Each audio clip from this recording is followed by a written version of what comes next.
Hi guys, just doing this part with the video.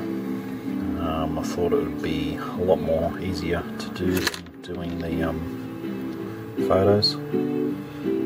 Anyway, so yeah, so far I've built the whole bottom of the shop, ready to start doing the oil in there. Bladders and all that are in there. You can sort of see them.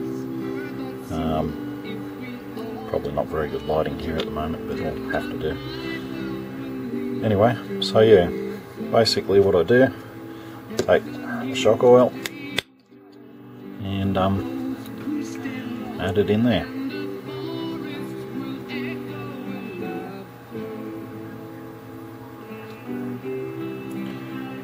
Just wait till it's sort of near the top, and it's just about near the top.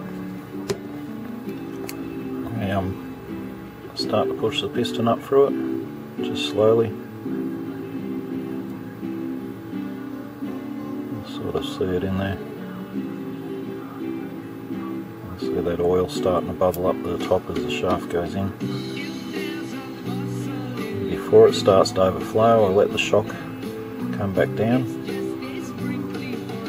and any bubbles that are in there, you'll start to see them float up. There's one already.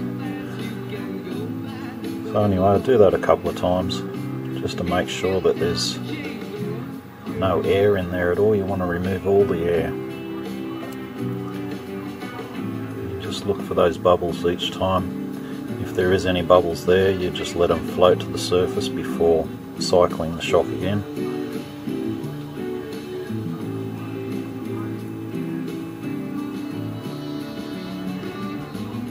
Once you're pretty sure you've got all the air out, what I do then is I actually compress the shock fully with all limiters or anything that you're going to run in there, and if it overflows, it overflows. But what you want is the oil to be either flush or slightly bubble at the top, so you want a good amount of oil in there.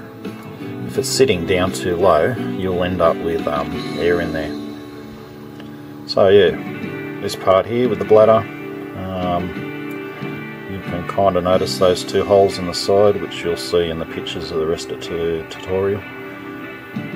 And then just slowly compress on the bladder.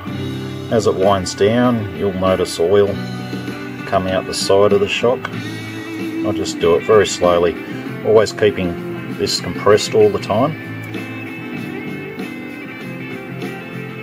You can start to see some of that oil coming out there as it comes out.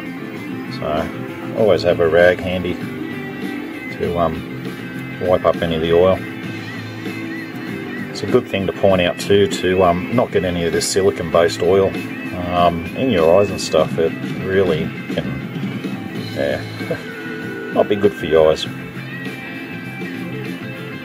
So it's always good to give your hands a good wash and get all the silicone oil off your hands when you're finished. But you'll notice as it turns around, when you're doing it, you'll probably see air bubbles and that coming out the side.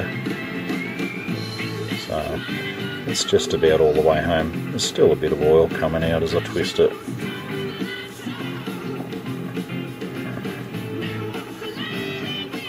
And that's done. So wipe off any excess there.